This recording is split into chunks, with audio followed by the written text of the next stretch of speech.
conference, we were able to talk about your book, actually up on stage, but I know you weren't going to be able to be here this year. So I just wanted to tell you first how blessed I believe this book is. I believe your obedience in writing the book and just sharing from your heart everything in that book is going to do tremendous things for the kingdom. And I want you to tell us a little bit of how you got to that point of writing the book. What happened? What started all of that process to begin with? Was it a point of despair after reading yet another romance novel? Not that the book was bad. It just I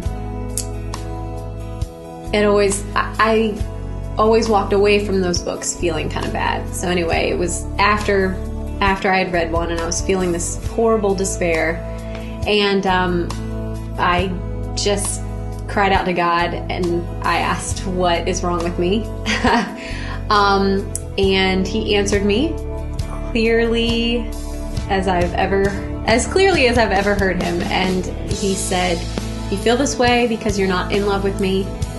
And the second thing I felt Him say was, you're going to write about it. And I was like, okay, sounds great.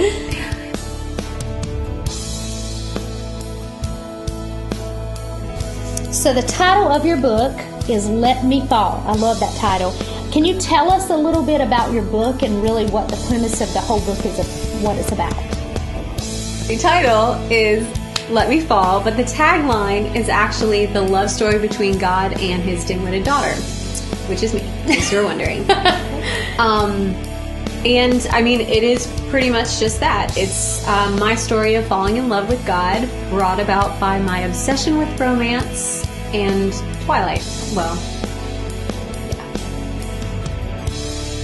So what do you hope others will learn by reading your story?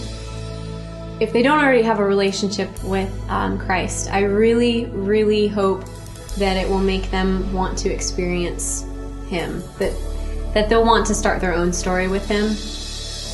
And for people that do have a relationship with Christ, I hope it just compels them to just go deeper and just dive in. Mm-hmm. Our theme this year at the Adore Marriage Conference is falling in love and staying in love, which I think is really cool because your book is about falling in love with Christ. How can you relate that to a marriage, falling in love and staying in love with your spouse?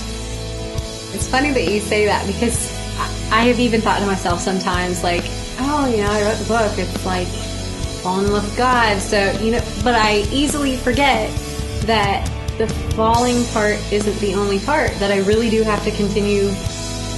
I mean, you have to walk it out. You have to live it out every day. I mean,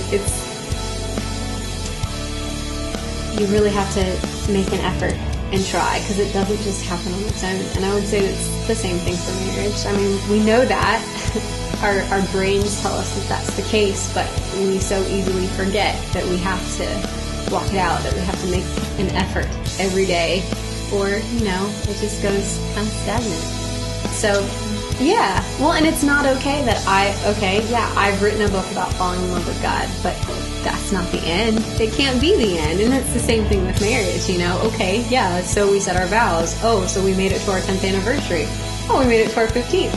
We still, your story doesn't stop there. It's a continuing process. We have to remind ourselves to keep walking it out, I think, and being intentional. Just my 2 cents.